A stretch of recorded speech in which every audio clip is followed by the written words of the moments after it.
Добро вечер. Топ тема на ваша страна, тема за вечер. Печките на Фени не сгаснаа, но заедно со програмата за реструктурирање остануваат многу неодговорени прашања. Кој, како и зошто сакаше да го сгасне Фени? Кои се казахстанските олигарси со белгиски пасоши, кои стојат зад поранешниот собственик на Фени, холандски Кунико?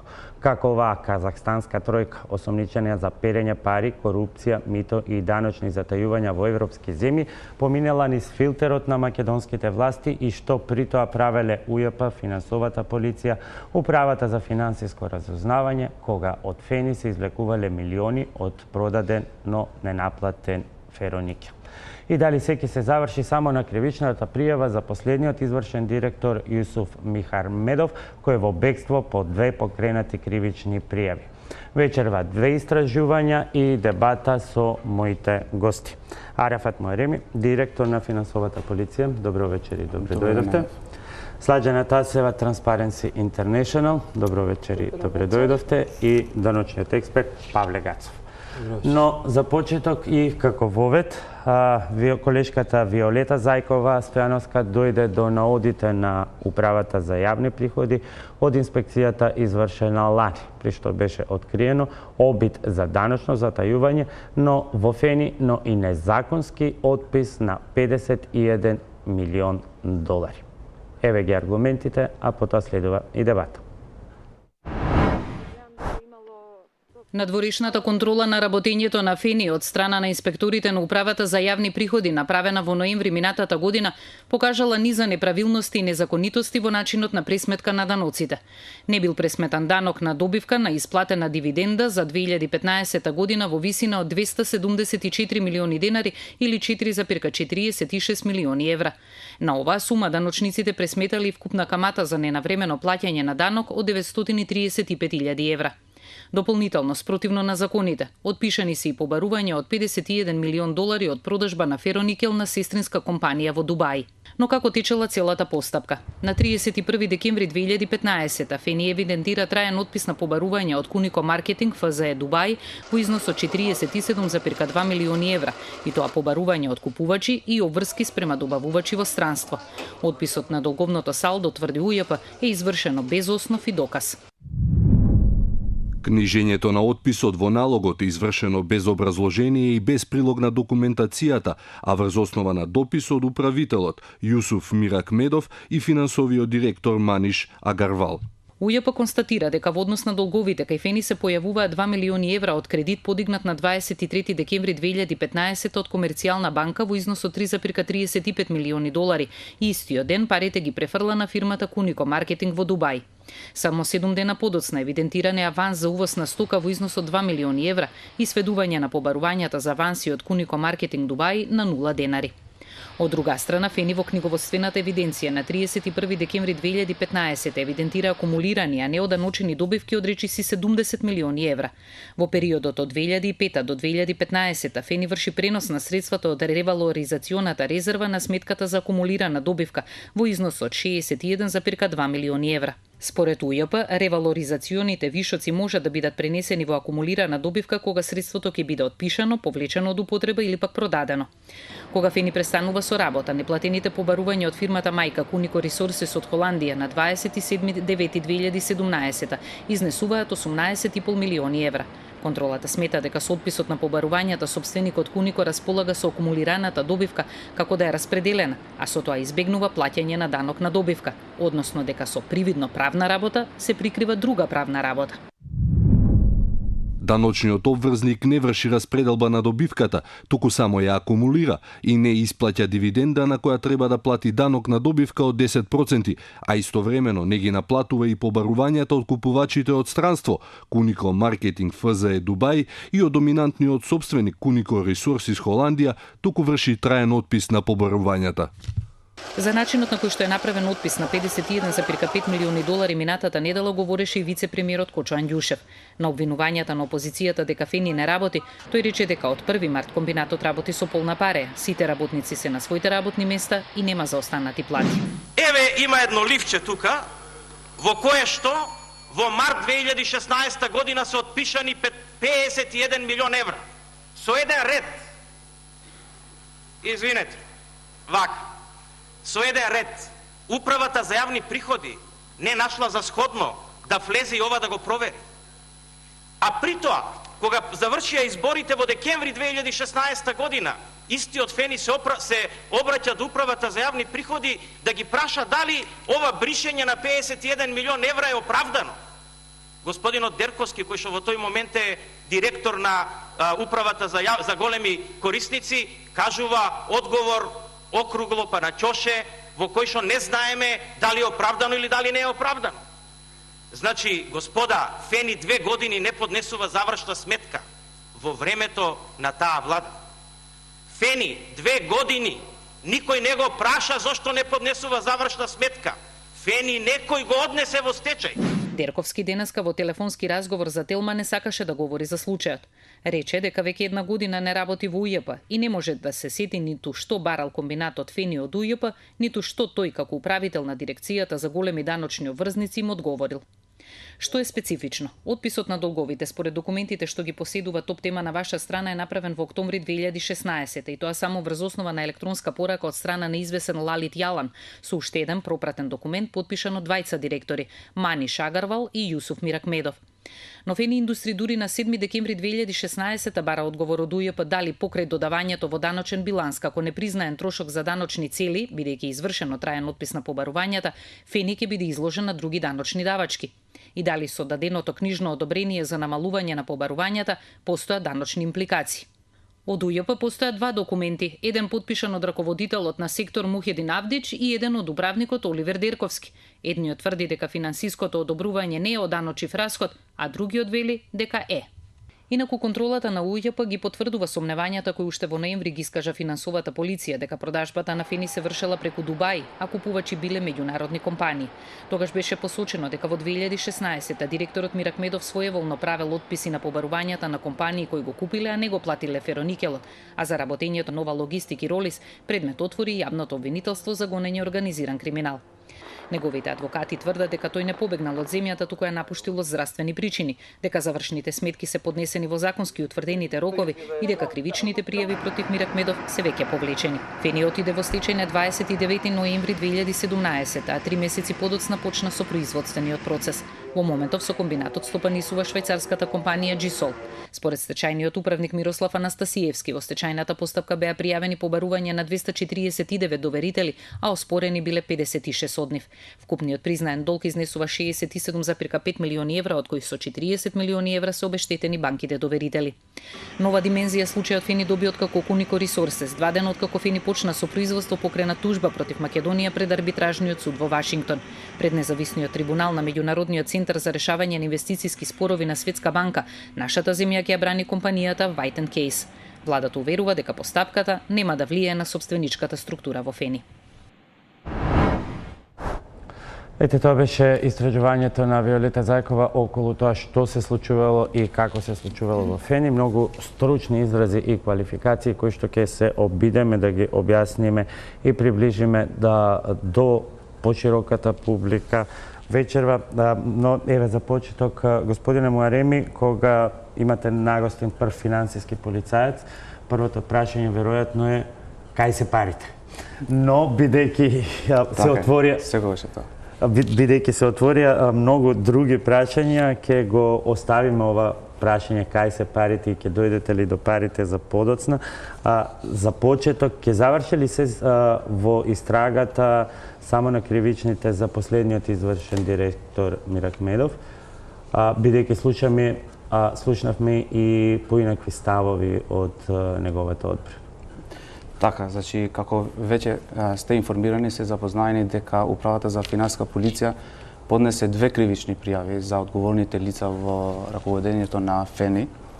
Едното е оштетување на доверител, односно при извршена злоупотреба на службена положба и овластување од страна на генералниот директор. Се оштетени доверителите, односно тие се банките. А втората кривична пријава е злоупотреба на службена положба и овластување на првиот човек на Фени, тогашниот прв човек на Фени, за незаконски отпис на побарување од странство. Значи, тие се 2 кривични пријави поднесени до јавното обвинителство Велес. Втората кривична пријава која што е по тежина, значи поголема, тоа е за отпис на побарувањата. Тука оние направиле отпис на побарување од странство во износ од 51 милион долари, над 51 милион долари. Меѓутоа, не е тука логиката. Логиката е во тоа што во тој отпис кој што многу е краток, нели, одлуката за отпис на побарување, тука оние не кажуваат дека се отпишани одредени побарувања, тука тие кажуваат дека е отпишано салдо од минати години. Значи, во ниту еден закон не кажува дека застарени салда треба да се отпишат. Во секоја одлука која што треба да се донесе од страна на одговорните лица, треба да се истакнат кои фактури и кога е застареност на тие фактури. Значи, тука имаме една генерална одлука тие, со една реченица во која што се вели дека според законот периодот за наплата на побарувањата од 3 години е истечен. Вака се. И дека тоа е основот за... Тоа, значи, верувам дека тие сакаат да се повика на закона на данок на добивка, кој што таму стрикно е наведено дека откако ќе поминат 3 даночни години, може да се отпише одредено побарување. Меѓутоа, пред да се донесе таква голема одлука од страна на правните субјекти, без разлика дали е акционерско друштво или друг правен субјект, тие треба да ги искористат сите законски механизми. А тоа е да се проба да се наплати тоа побарување. Да се проба да се пребие тоа побарување, доколку има и должничко и доверителни односи. Да се проба врз база на тие сите механизми кои што му се на располагање, опомена пред тужба, да се помина сите тие основи, па после да се дојде до таа одлука која што треба, нели, да се отпише тоа побарување. Меѓутоа, тука немаме ние, значи, класично отпис на побарување. Тука, според нашите истражувања, тие направиле прелевање на капиталот од ФЕНИ на другата фирма која што се капитално поврзана. Значи, Кунико Маркетинг Дубај. Сега од тука почнуваме со специфичната шема и од вас, господине Гацов. Има ли некое поедноставено, симплифицирано објаснување од овој сложен речник, вокабулар во извештаите на Управата за јавни приходи, кој ќе ги објасни? Имаме два случаи. Првиот е одбегнување на плаќање на данок и вториот е овој голем отпис на долгови од вкупна сума од 51 милион 505 хиляди, еве да бидам прецизен, $526. Јас ќе се обидам за гледачите да го поедноставам, за да биде поблиско разбрано, бидејќи се работи за сложена проблематика, даноците и сметководство и стандардите се сложени за разбирање. Отпишаното побарување е трошок на работењето. Ако е трошок на работењето, компанијата многу е веројатно, јас не ги знам резултатите, да покажала загуба. Ако покажала загуба само заради таквиот отпис, таквата загуба може да ја ставиме во категоријата фингирана. Значи тоа е работа на дополнителна проверка. Меѓутоа забележав од прилогот дека сопственикот во периодов анализиран, односно проверен, претпоставам при овие записници, не направил ниту една исплата на дивиденда. Значи имал акумулирани добивки некаде околу 70 на беше споменато милиона евра или долари, не знам во кој контекст беше кажувано. И директорот спомна една можност побарувањето да се затвори со на некој начин со компензација, ево смо да кажеме. Оваа форма на исплата од која што де факто правите продажба без да вршите наплата, можеме да ја ставиме во категоријата компензација со неисплатената дивиденда која што била акумулирана во подлог временски период. Даночниот третман на ваков скриен начин исплата на дивиденда е веќе комплициран. Има две нивоа на доночување. Може да зборуваме во продолжение за тоа. Значи, едниот е данокот на добивка, вториот е, не знам дали беше споменато, задржаниот данок. Withholding tax. Ние со Холандија или не знам со кои земји беа споменувани, имаме подпишано договори за одбегнување на двојно доночување и тука врз основа на определена алатка има механизам тој даночен товар од 10 да се намали извесно согласно договорите за одбегнување на двојно доночување. Меѓутоа, забележлива е намерата, фактички за една обична трансакција да се одбегне данокот на добивка и задржаниот данок. Во овој контекст државата е оштетена. Приватните доверители, банките, претпоставам по приватни мотиви, до крај ќе ја терат работата. Меѓутоа државата не треба да ги испушти овие ставки. 5 милиона евра данок на добивка неплатен и незнаен износ, не го слушнав барем во прилогот, може беше споменат, на неплатен задржан данок. Така да, предпоставката моја е дека овде значително погоре од 5 милиони евра. Тука е интересот на државата и треба сериозно да се продолжи да се истражува во овој контекст за да се бара наплата на неплатениот данок. Шемата е, што е едно дополнително објаснување, значи Фени Индустри го продава фероникелот на Кунико Маркетинг Дубај, но во исто време и од таму увезува полуфабрикати кои што ги облагородува тука во Кавадарци и повторно ги продава на светскиот пазар преку истата фирма во Дубај. Тоа е ексклузивен договор. И со години не може да си ги наплати своите побарувања. При тоа, компанијата во тие барања кои што ги има доставено до УЈП, дали е ова согласно законите, односно дали подложи на некакви даночни одборски, како тие го отпишале тој долг според нив, компанијата признава дека е хоризонтално поврзан, меѓу себе се хоризонтално поврзан. Каде е сега тука одговорноста? Тука е во игра, сега уште една категорија, веќе го проширив това враќање, не беше споменато, барем во овој почетен разговор, се работи за трансферни цени. Ова уште една можност, ако во контекстот фактурирање кон Дубај, повторно враќање за доработка, па пак извезување, можна е предпоставка дека намерно се игра со трансферните цени за уште на еден начин да се прелее финансиски ефект на странските собственици. Во низ бројки јас не го воочив, односно не ги знам бројките во кој контекст се споменувани, меѓутоа трансферните цени што значат? Ако на поврзаното лице продаваме за 100, а на секое трето неповрзано лице за 300, значи пазарните цени се 300, а трансферните се 100. Разликата од 200 е оданочива. И тоа треба исто така да се земе во предвид при продолжување на овие анализи, односно истраги во даночниот контекст. Така, значи накратко само за појаснување, значи како функционирало, односно функционирањето на околу работењето на Фени и Кунико Ресурси. Значи Кунико Ресурси е мајка фирма од овие другите што се основани од после. Под неја паѓаат и Фени, АД Кавадарци и Кунико Маркетинг Дубај. Меѓутоа, оние значи се договориле дека целата продажба на производот од Фени, фероникелот, да се иде преку Кунико Маркетинг Дубај.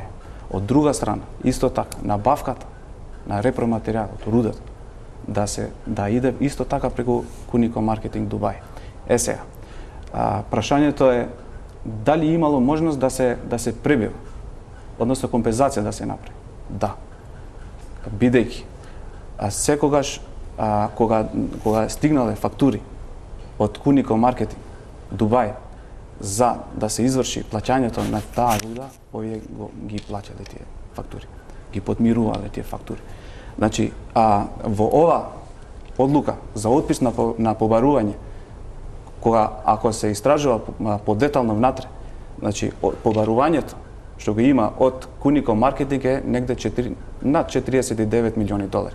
Другото е што е дадено аванс од страна на Фени, АД Кавадарци, на Кунико Маркетинг за идно купување на руда. Да, и доаѓаме во ситуација во која што они констатираат дека Дубај не може да ги плати ниту рудата која што ја земал од Фени, очигледно ја продал, ниту да го врати авансот. Значи, финансиски јазик, ако зборуваме така, на народен јазик, маце покомплицирано. Затоа што ние кажуваме дека иако имале можност тие да ги вратат назад парите, тие се над 3 или 4 милиони долари, да ги вратат назад. Еве, не испорачале тие руда, Кунико Маркетинг Дубај, да ги вратат назад во Фени парите. Тие викале, чекај, не ни требат ни тие пари, ќе ти ги опростим. Значи, ќе ги отпишеме и тие побарувања. Значи, и тие влегуваат во таа одлука за отпис на побарување. Сето тоа личи на скриена исплатена добивка. Така, значи во финале. Не гледај, јас не викам дека тоа е некој голем износ за таква компанија. Меѓутоа каде можеби ќе придонесеше на пример еве струјата да не се стопира или нешто барем вработените, работниците да се исплати со тие пари. Меѓутоа вие да извезувате фероникел во висина 49 милиони и тоа да го правите за милион, за 2-3 па да стигнете до 49 и да на крајот да сватите дека не можете да си го наплатите, тогаш нешто се случува. Тасева. Не дека само тоа не може да се наплати, него и другите што требале да ги вратат назад парите. Еве се стопирало со производство на фероникел. Барем нивните пари да ги вратат. Освен тоа побарување што ги има, што реално е извршено, значи продажба на фероникел. Барем да ги вратат тие, да се трудат да ги вратат назад тоа аванс што е дадено за една порачка на авансот е инаку кредит од Стопанска банка кој што од одредена банка се извинувам. Во Македонија кој што се зема следниот ден завршува на контото на Дубај како аванс во име на рудата. Тасева, на што укажува се тоа? На какви се шеми? Добро кажа колегата дека тука очигледно станува збор за извлекување на пари од компанијата за намерно ослабување или извлекување на сите можни профити или средства кои што треба да останат за да може компанијата да работи со користење на поврзани фирми. И верувам дека анализите ќе покажат дека ова е само една од таквите ситуации. Има и други сознанија за други поврзани фирми кои што постојат, дали во сферата на транспортот или во другите сфери кои што се поврзани со работењето на фени, преку кои што исто така се извлекувани средства и преку кои се доведувала компанијата во една ваква ситуација. Она што денеска треба да си го поставиме како прашање е зошто за овие работи сега разговараме. Затоа што почнувајќи или анализите што ги правиме сега за работењето на банкарскиот сектор, нас не доведоа и до случајот Фени. Од таа страна ние почнавме да гледаме на случајот Фени. Што се случува во ова, кои се најголемите доверители, која е состојбата со подмирувањето или намирувањето на тие големи доверители и влегувајќи од таа страна за да видиме што се случува во Фени, ние гледаме и тоа што се случува денеска и настојуваме да сознаеме кои се тие состојби, што е она што денеска се случува и како резултат на што е ова што се случува. Најдуваме дури на податоци, на информации кои што ни викаат дека треба да внимаваме и на луѓето кои што денеска сакаат да го купат Фени, затоа што во некое претходно работење на истата компанија и тие се јавуваат со одредена улога на еве вакви слични трансакции. Да, ќе го разговараме и тоа прашање како посебен аспект. Немојте само да ја насочуваме дебатата на една страна. Затоа што ова е многу комплексна ситуација. Да ги разграничиме сегмент по сегмент, особено што во оваа ситуација ние имаме документ. Тоа се тие две писма, еве да не навлегуваме во нивната содржина, многу е комплицирано кој како одговара. Ние имаме писма иако се симптоматични датумите. Значи Фени си прави отпис на тој долг на одреден датум. Тоа е и тоа со важност од претходната година. А дури потоа тоа го прави на 16 октомври, а дури на 13 декември во УЈП е стасано писмото во кое што бараат, ги известуваат и велат ние го направивме ова, дали сега треба да платиме некој дан. Сега ова писмо, господине Гацов, не е никаков аларм за ниту една институција. Бидејќи, да не заборавиме, не се работи за гранапче, на кое што може да му простите дека отпишало некој долг, направило некоја компензација, туку се работи за капацитет кој ви е столб на GDP-то на држава. Индицирано е ова писмо. Значи, не случајно се прашува. Се прашува точно во оној контекст. Тие очекуваат одговор, отпишуваме побарување, употребивте збор долг, значи побарување отпишува. Ја знаат даночната реперкусија. Алфа и омега е кај данокот на добивка. дека тоа е од даночив расход. И тие би платиле данок на добивка доколку трошокот ја надмине евентуалната загуба. Не одам во детали за да не се изгубиме пред гледачите. Прашуваат заради вториот данок. Не се сигурни дали државата ќе го препознае, ќе ја препознае скриената правна работа. Тука има скриена правна работа. Што е тоа скриена правна работа? Еве на неколку Кога места, една на правна неколку места работа, се спомнува, еви во овие извештаи го спомена и Еве колешката, кратко, но еве кога за се една граѓаните. правна работа, насловувајќи ја намерно некако, сакате да покриете некоја друга што за вас има потешки финансиски импликации. И да ја дадете легитимитет на таа Така. другата. И сега тоа е тие таа прашуваат, знаете, дали ние се ова ќе го даночиме? До последниот човек во управата ќе каже да. Ама, ќе остане? Ама малкумина, многу малку, некој можеби од политички мотиви, а некој од незнаење, ќе продолжи, значи тие што знаат, ќе продолжат, но внимавајте, ова ви представува искриена исплата на профит, каде што има уште една даночна обсервација, скалило, нов данок. Тоа го прашуваат и затоа тој што го читал ова треба да индицира момент, чекајте, дајте да размислиме, дајте конзорциум за оваа работа и да прозборуваме. Многу лесно им одговорено дека не треба да платат. Кај го во чиј одговор го сега- препознавате тоа бидејќи има два. Сега беше кажано. Ама имаме и останување на она што фактички е отпишано, останува легализирано, му да се дава легитимитет. Значи, Со јас тоа- зборувам само за даночните аспекти. со тоа Чинот што на се вика, отпишување ова другото веќе во треба да се финанска отпише. смисла е неопростива работа. Да продавате, а да не ние наплатувате. едноставно тука гледаме нанесување очигледна на шема на акционери, извлекување на така е. пари, кои што ние преку едно вакво писмо, кое што не се чита до крај, се остава да му се даде на тоа легитимитет. Точно. Затоа А тоа прашав има каде своја била позадина. државата и кои се други институции, бидејќи со тоа барање упатено во декември, тие практично на управата за јавни приходи, сакајќи или не, како што велите вие, да пријават едно да скријат поголема добивка или било што, тие и даваат документ во раце. Ние немаме никаква реакција. На ваквото прашање сега не ја забележав, заслушнав во прилог дека спротивставени одговори. Не забележав дали иницијално бил даден одговор дека 2 данока треба. Океј, тоа може дополнително да се провери. Пошто оно Не што мора, веќе лоциравме дека тука има ситуација, Така, има значи, проблем. да, само за појаснување, бидејќи поднесената пријава од наша страна, од Управа за финанска полиција, не е дека има даночно затајување, тука има прелевање на капитал. Така. Да, нашата Значи, они кривична сакаат да пријава ни ја е за свртат тоа. главата, да гледаме наваму, а Затоа ова што- да не го видиме. Затоа што, доколку гледате од Ако овој бев аспект, денес директор на управата за јавни приходи, мене тоа не ме засегаше.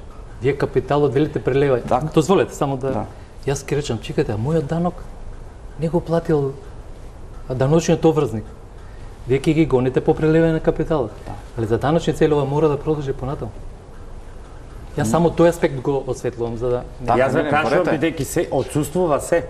Значи Отсуствува. наместо вие како УЈП кога ќе го добиете ова да ги алармирате сите други институции кои Да, што да се кои што се поврзани во тој ланец и кои што може да ја склопат приказната, тука отсуствува се. Овој одговор вели таков е каков што е. Едни го толкуваате дека е одобрување, други велат дека е премолчано одобрување, ќе се докажуваат они на суд, но она што е најбитно на крајот од овој документ вика оваа мислење необврзувачко. нема правна така е. сила бидејќи се Така е. знае кој ги толкува законите. Да, но Тоа е се се- кардиохирургија, не знам дали постои закон, значи треба да се почитува законите.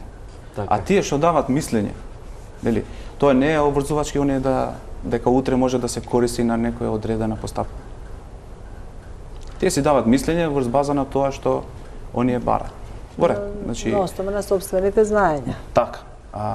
Ние како финансиска полиција, ние во поднесувањето на таа кривична пријава, ние кажуваме дека целиот капитал, значи на вистина со умисла е тргната од ФЕМИ.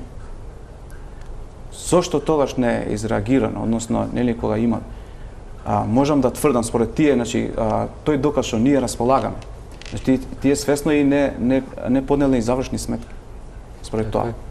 Па Да има не се искаже, значи тие побарување што ги има, бидејќи ако се гледаат тие на завршна сметка. Сега тука имаме малку контрадикторни информации од она што го кажа вице-премиерот. Последните информации од Централен регистар се дека завршна сметка за 2015 година има, дека за 2016 година е повлечена на доработка и не е вратена, и за 2017 се уште немаме информација дали има завршна сметка. Значи точно тоа, за 2015 според нашите сознанија и доказен материјал, значи тие поднеле е составена неревидирана завршна сметка.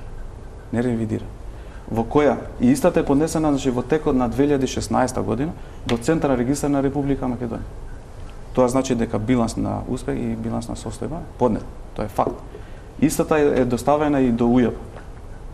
Меѓутоа, истиот после, пазете, значи, до кое што е поднесено за 2015 на 15.3.2016 година по електронски пат во истиот, значи на глава непризнаени расходи и даночни цели во точка 18 траен отпис на ненаплатени побарувања не е наведено отпишаното побарување. Тоа јас што го зборам цело време. Значи не е наведено, затоа што доколку би се наведел тоа, сигурно некој ќе изреагира. По службите. И ќе создателе обврска за да платат данок. Да.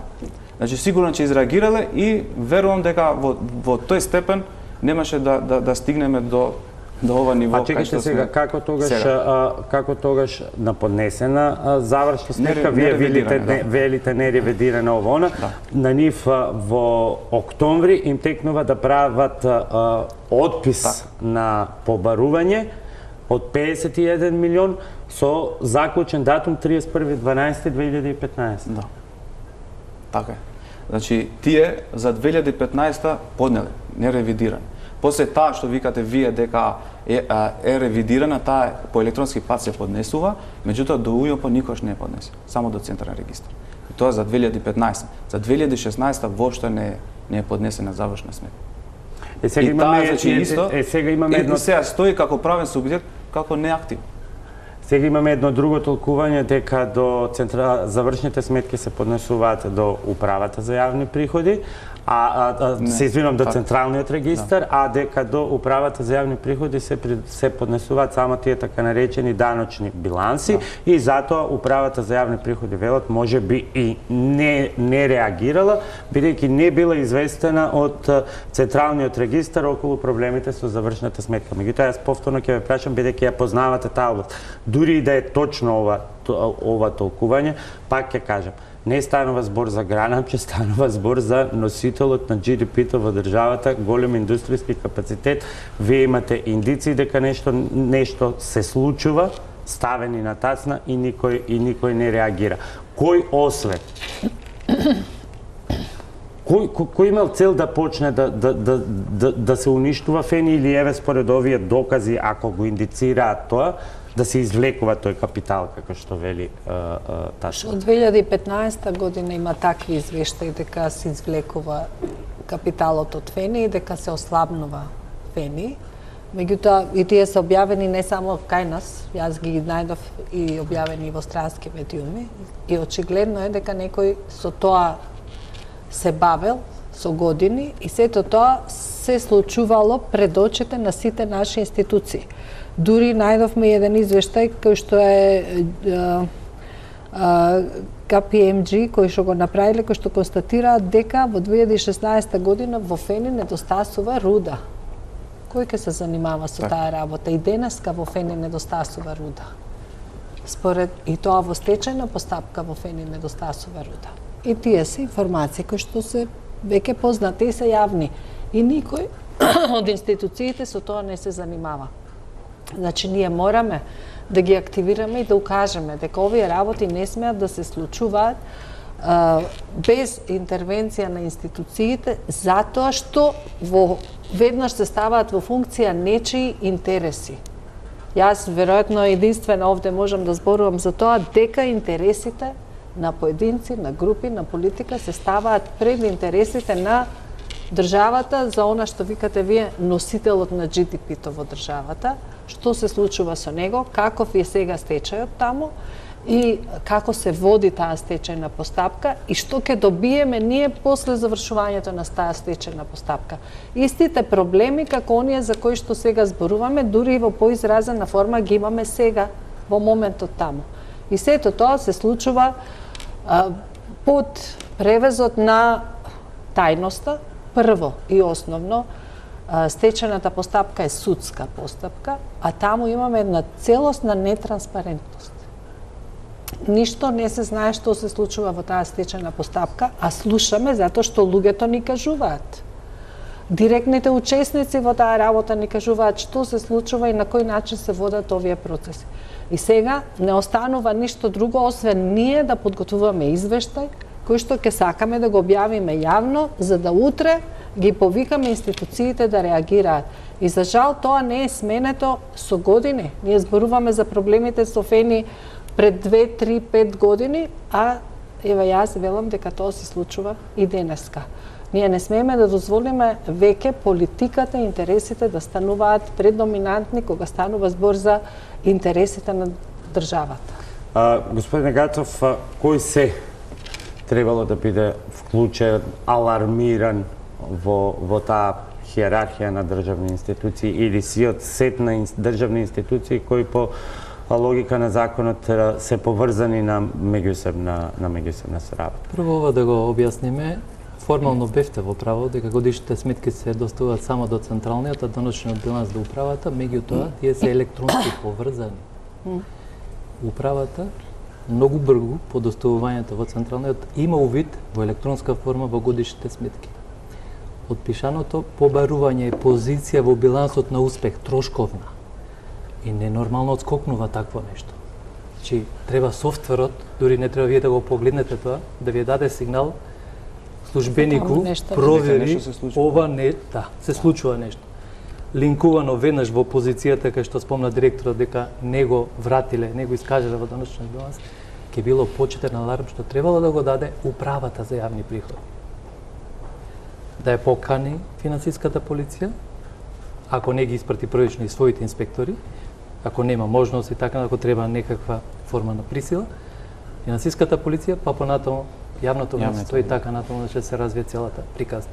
Овде за тај или иницијално од управата, па нагоре органите, макар да овие што ги наредив поред, не дошле до информација за да реагира.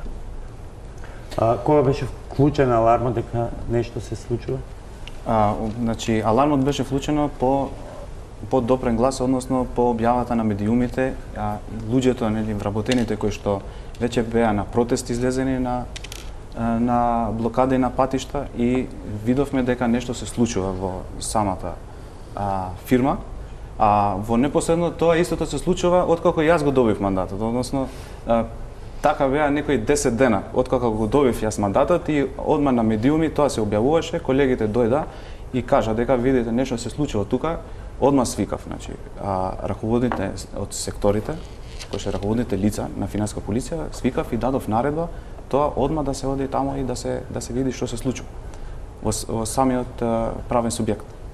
Откако беа влезени внатре, значи се утврдија тие кои што, нели, се кажува дека има недостаток на руда, има недостаток на материјал, кое што веќе биле, значи, заложно право створиле, односно банките.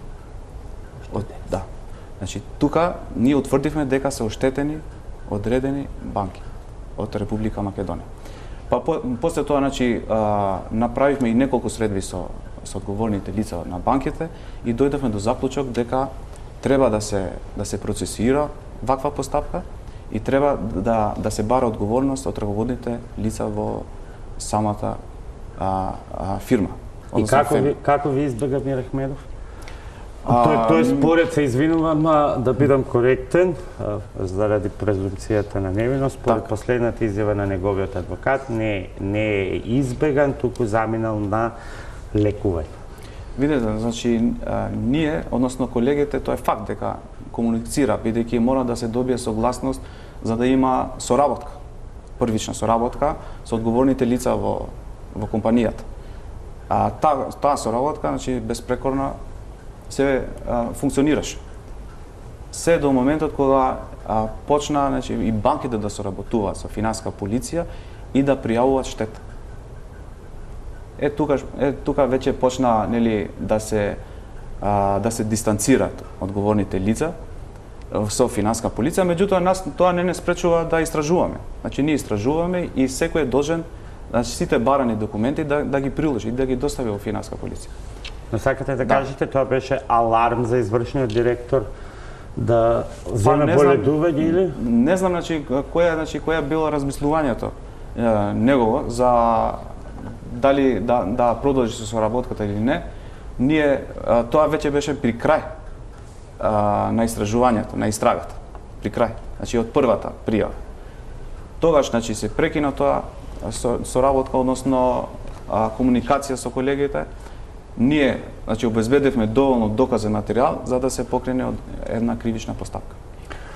Одиме на кратка пауза за реклами, а потоа во продолжение и уште едно истражување кои се всушност вистинските газди на холандски Кунико, што пак отвара и многу дилеми околу тоа како функционирале и другите служби во Македонија. Например, функционирањето или не функционирањето на Управата за финансиско разузнавање и секако прашањето колку овие искуства можат да ни се повторат како реприза со новите инвеститори во ФЕНИ или било кои други кои роварат низ македонската економија.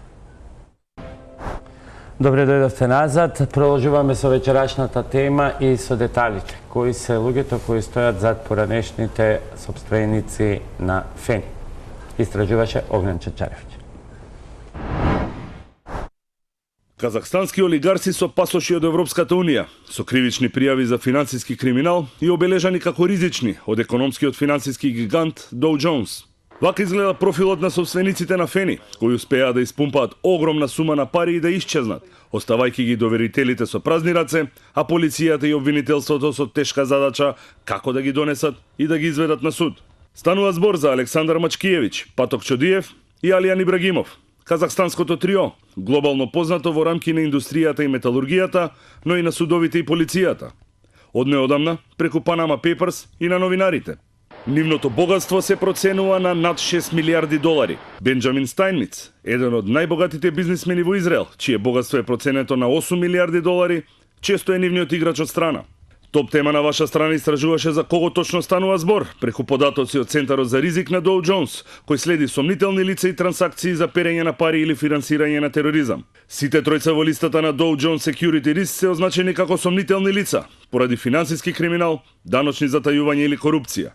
Макиевиќ, Чодиев и Ибрагимов се јавуваат во 20 на фирми, главно во областа од рударството и тешката металургија. Тие беа собственици на ФЕНИ се до крајот на минатата година, кога беа откриени финансиски малверзации тешки над 50 милиони долари, а поставениот директор Јусуф Мирахмедов побегна од Македонија. Како оваа тројка стигна во Кавадарци? Казахстанското трио, кое Доу Джонс ги рангира како лица од посебен интерес, е собственик на фирмата Summerside Investment, регистрирана во Луксембург, преку која ја основаат фирмата керка AMR, International Mineral Resources, со седиште во Амстердам. Во формирањето на нивната фирма бренд Кунико Resources учествуваат токму овие две, Summerside со 80% и AMR со 10%, како и фирмата на нивниот партнер од Израел, BSGR Holdings, исто така со седиште во Амстердам, со 10% од капиталот. Кунико пак е собственик на Маја Никел и Гуаксилан од Гватемала, Фени Industries, Феро Никели од Косово и Кунико Маркетинг, лоцирана во Дубај. Според документите кои може да се најдат на Доу Джонс, а кои ги користат големите компании и влади, тројцата олигарси се сомничат за перење пари, даночно затајување, измама, фалсификување на документи и криминално здружување. Тие, покрај казахстанското државјанство, имаат и белгиски, односно израелски пасоши. Истрагата почнува во 2001 година, а белгиската полиција и обвинителство дури во 2007 година ќе покренат обвинение против казахстанското трио. Станува збор за случај од крајот на 90-тите години од минатиот век.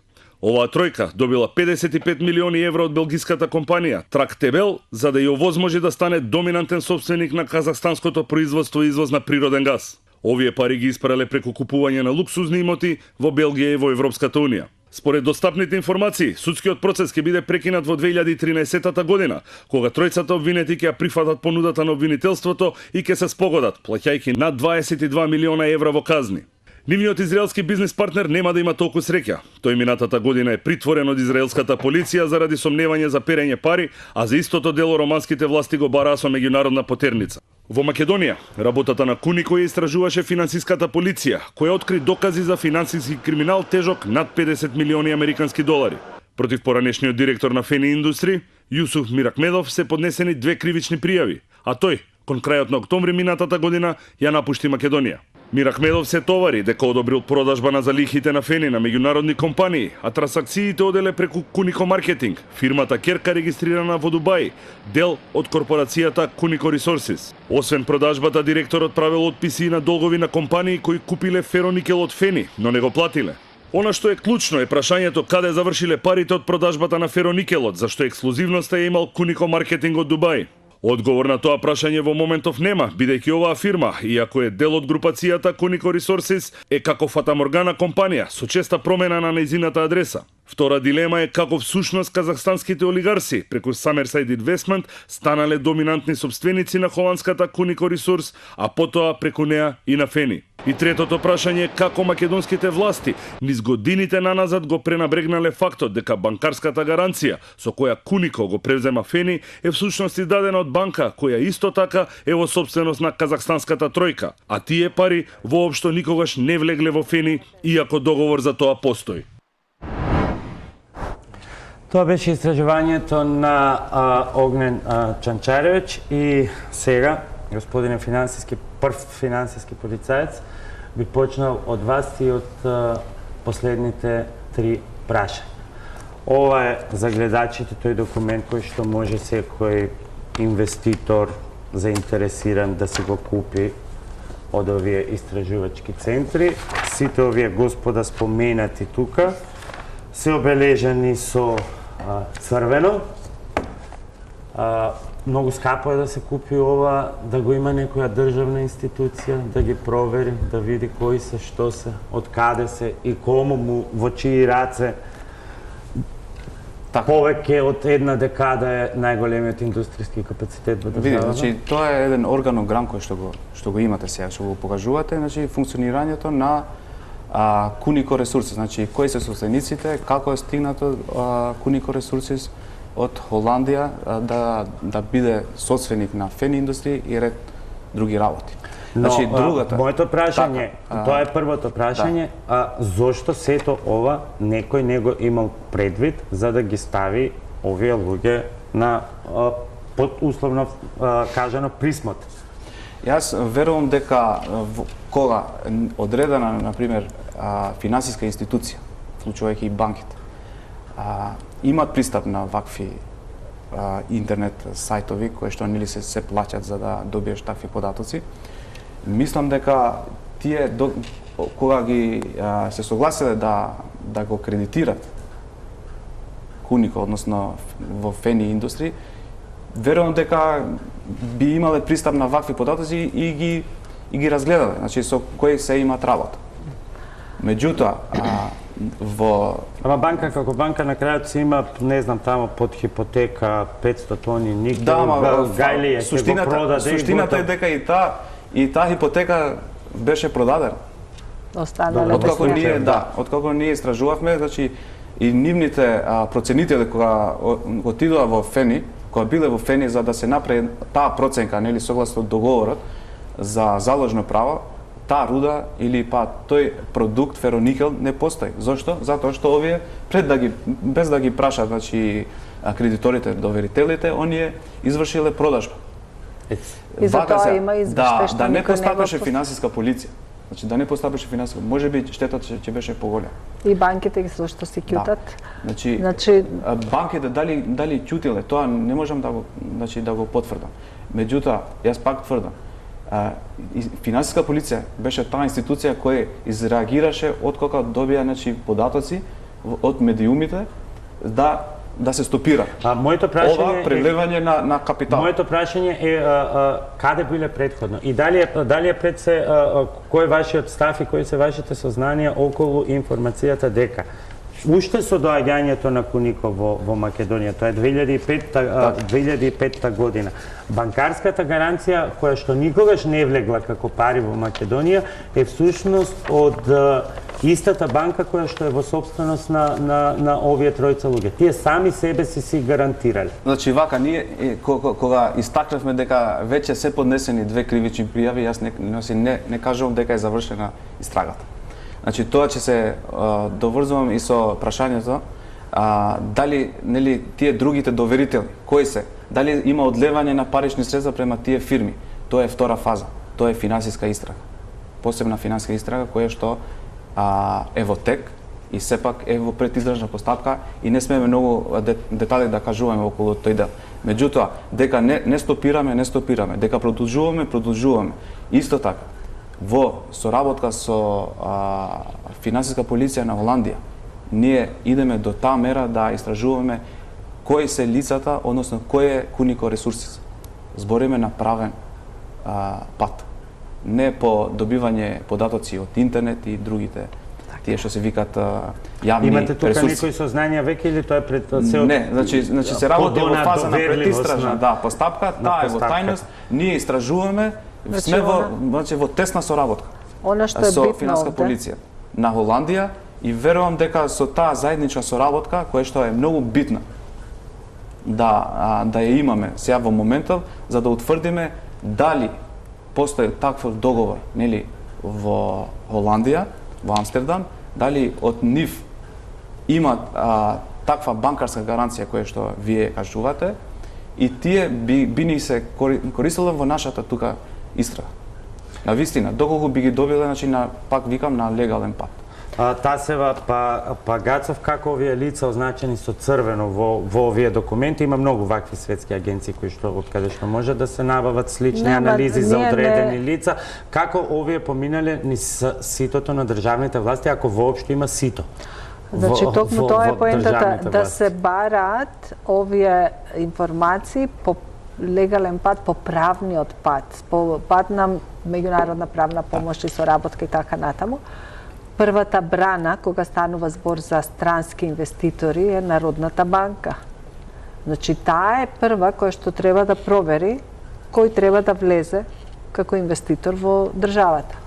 Понатаму, Управата за финансиско разузнавање, тогаш во тоа време се викала Управа за спречување на перење на пари, исто така има и не само надлежност, туку има и информации за сите овие обележани со црвено. Преку нивните канали за меѓународна соработка во кои што членуваат полноправно. Исклучително добра и таму е соработката и со холандските и со белгиските служби за спречување на перење на пари, кои се едни од водечките, би рекла, во таа област. Значи, институциите ги имаме, каналите за добивање на ваков тип на информации ги имаме. Сигурно дека информациите не биле достапни, не да ги купиме на интернет, ова се за мене, за вас, верувам, неофицијални информации, кои што не можеме да ги користиме во правната постапка.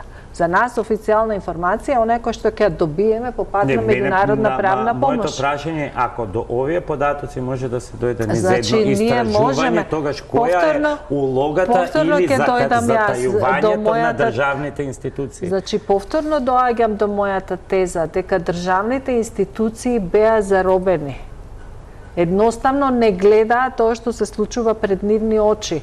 И денеска не гледаат тоа што се случува пред нивни очи. Значи, тие требало да реагираат, меѓутоа не реагирале затоа што имало одредена инструкција, барање, наредба, директива да не постапуваат по својата надлежност. Не постапиле Народна банка, Управа за спречување перење пари, финансиска полиција може и не разбрала, немала информација за постапување, не постапиле никој од надлежните ниту по допрен глас, ниту за такви поготово видни, односно луѓе кои што во светот се познати и обележани со црвено, ние не можеме да немаме информација, само треба да сакаме таа информација правилно да ја толкуваме и да одлучиме што ќе правиме во ситуацијава, но дали станува збор за корупција или станува збор за друг тип на интереси, сепак треба понатаму повторно да се истражува. Од и тие прашања не треба да останат неистражени. Зошто се дозволило ова? Кој е тој што дозволил? И тука треба да имаме одговорност.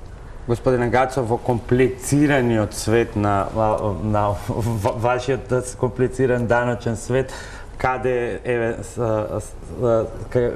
се сите овие податоци во таа шема во која што очигледно, ако почнавме од УЈП, сега со овие податоци се надоврзуваме на Централен регистар, на Управа за финансиско разузнавање, на финансовата полиција во тоа време или со години наназад, на Народната банка. Ова да го поставиме од личен аспект. Ако во вашето семејство дојде човек кој што е криминалец или од затвор се вратил, предпоставам дека на известно време ќе го надгледувате. Во најмала рака. Затоа државата, овде јас би ја оценил како со мек збор некадарна, второ незаинтересирана, да не го расипе конформниот дел од професионалниот ангажман.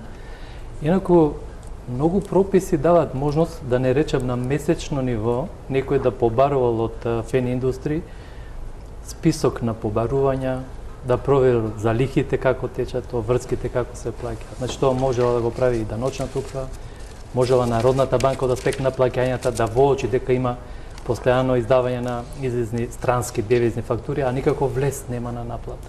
Тоа треба да биде сигнал, па дури и на деловните банки кога добивале извештаи што ги барале во контекст на кредитните давања.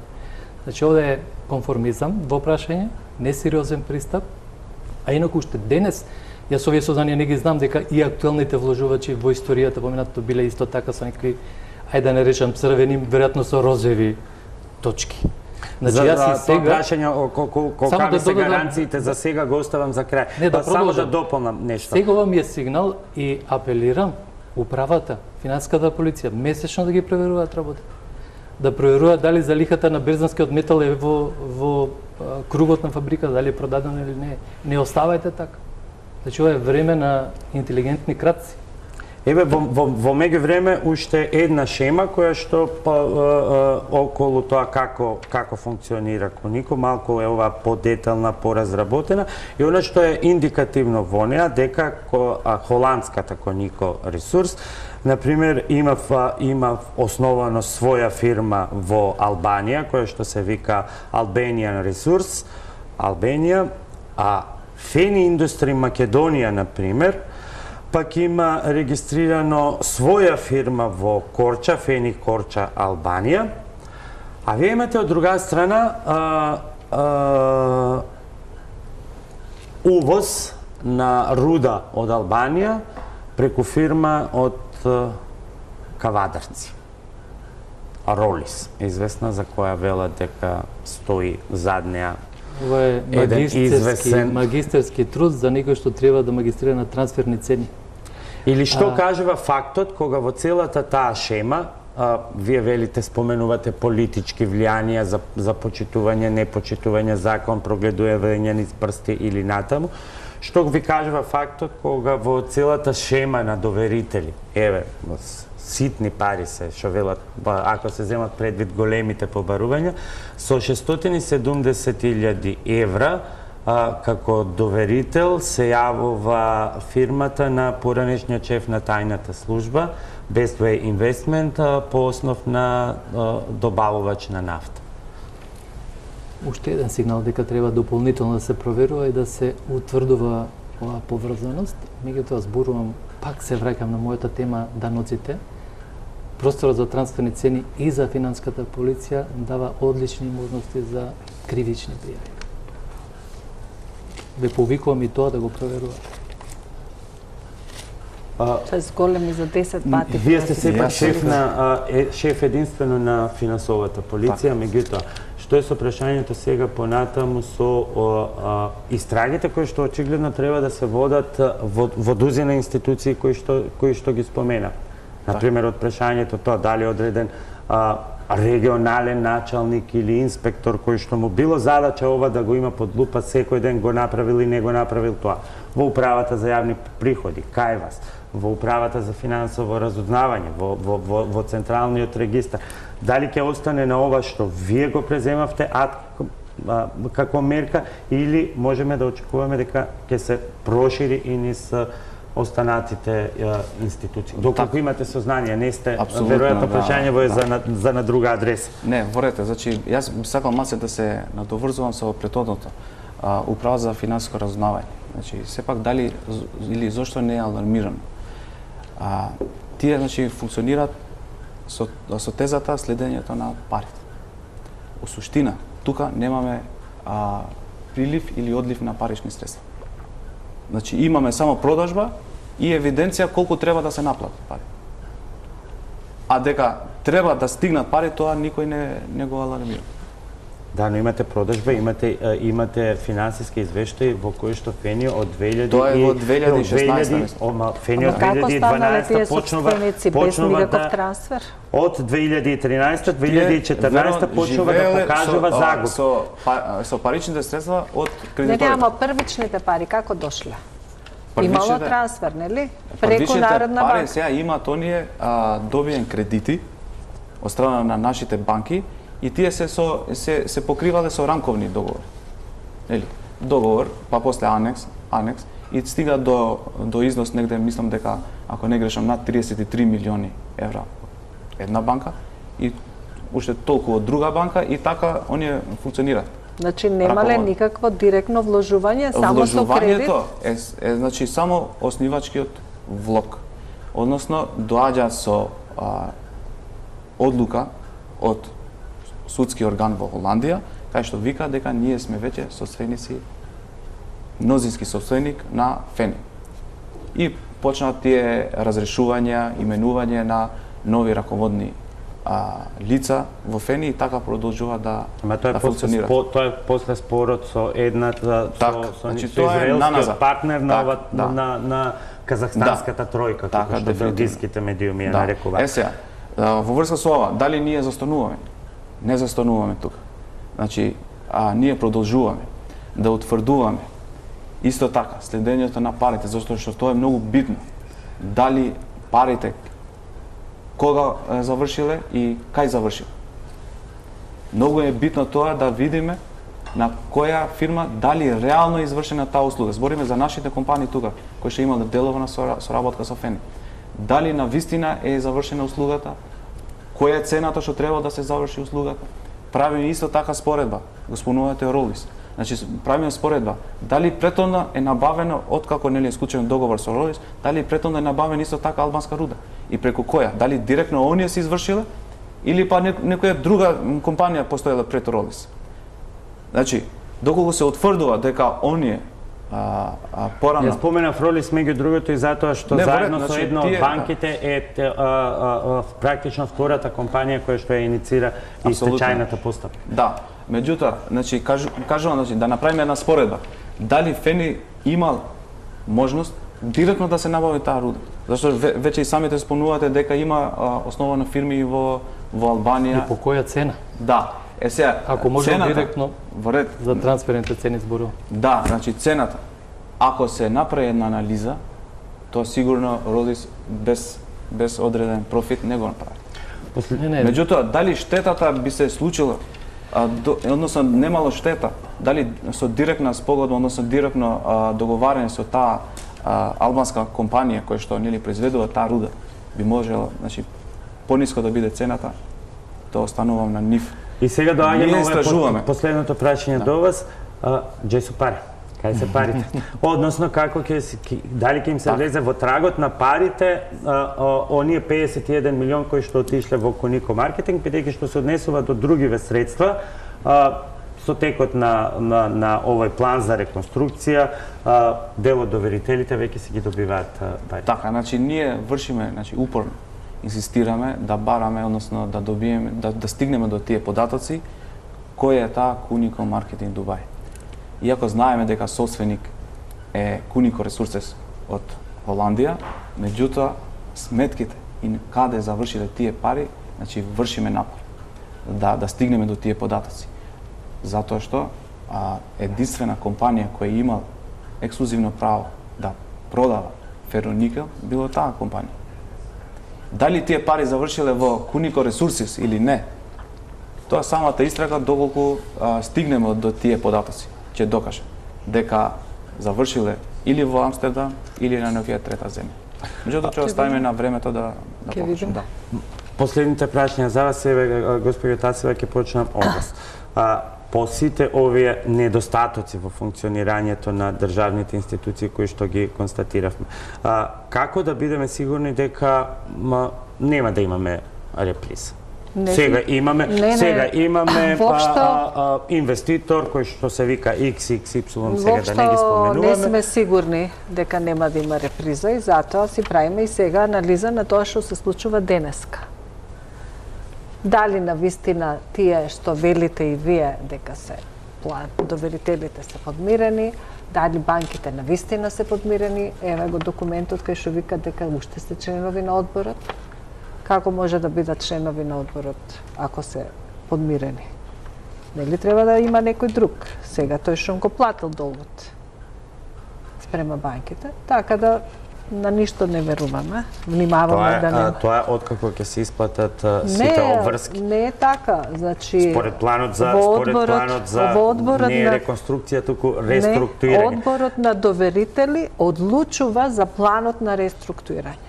А одборот на доверители веќе не се банките ако тие се наплатени. Туку е некој друг. Откуп на поборување.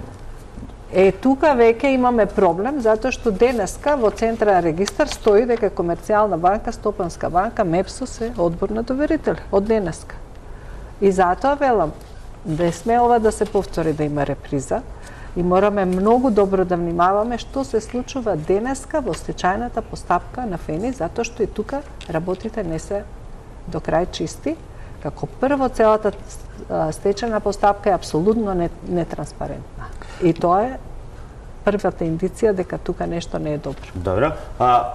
Поредено со ова, последните податоци од стечајниот управник се тие, значи побарувањата биле 161 милион, признаени се 67,5 милиони, во оваа сума влегува и овие одбиените од отписот.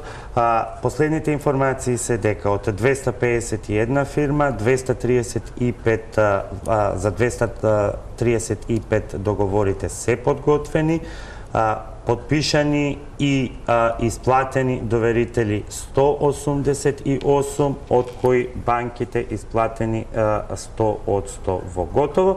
И сега она што останува, ако планот за реструктурирање не успе, тогаш треба да се оди кон ликвидација, фирмата се продава и на сцена стапува новиот понудувач Минстрој. Но, господине Гацов, како да бидеме сигурни да вакви крупни институционални пропусти, намерни или случајни, да не се повторуваат. Не само кога станува збор за ФЕНИ, бидејќи имаме нели и други инвеститори. Генерално и преска констатира дека некои од органите што треба да се занимаваат со следење, не она полициско во тој контекст, него со проверка и утврдување на некакви аргументи дека инвестицијата е во ред, не функционираат правилно. Овде може да се размислува и за некаков орган, да кажеме, не знам дали се сеќавате на ситуацијата кога требаше да биде превземен МАК Петрол, па Комисијата за хартија од вредност стави една брана со една правна процедура чекор назад и де факто го одбрани превземањето на МАК Петрол. Може би треба да се размислува на ниво на државата да постои институција која што ќе ги проверува ваквите во наводници сомнителни инвеститори и ќе бара дополнителни информации. Овде постојат и експост механизми, ама тие се прескапи. На што мислите? Еве, значи јас во овој случај би направил само една измена во Закон за даночна постапка или во Закон за данок на добивка, ако не се легитимираат до последно физичко лице да платат данок 80%. Не мораат, нека се кријат зад сите, нека не носат кои се до последниот граѓанин во Панама Papers или во некои други пейперси, државата нека земе 80% данок. Бидејќи сосема кратко, бидејќи на еден или на друг начин сите препознавте излекување на пари, колку слабостите се резултат на не до крај применет или слаб закон за трансфер на пари меѓу собственички поврзани компании, бидејќи имаме таква ситуација во други области. Па генерално трансферот на пари не е забранет, значи тој е слободен, освен за капитални трансакции, каде што се известува, да кажам, и во некаков контекст се следи каква информација. Овде е поентата дали се работи за перење на пари од аспект на криминал и од аспект на даноци, или чиста и легална оваа работа. Ова може би требало да биде сосема легално направена под услов за трајно изгубеното национално богатство. За мене рудата е тоа, ние да назад да добиеме една обична нула. Тоа е трагедијата на оваа држава. Ви благодарам на сите тројца што бевте вечерва мои гости. Почитувани, тоа беше се во вечерашната топ тема на ваша страна. Останете и натаму со Телмо.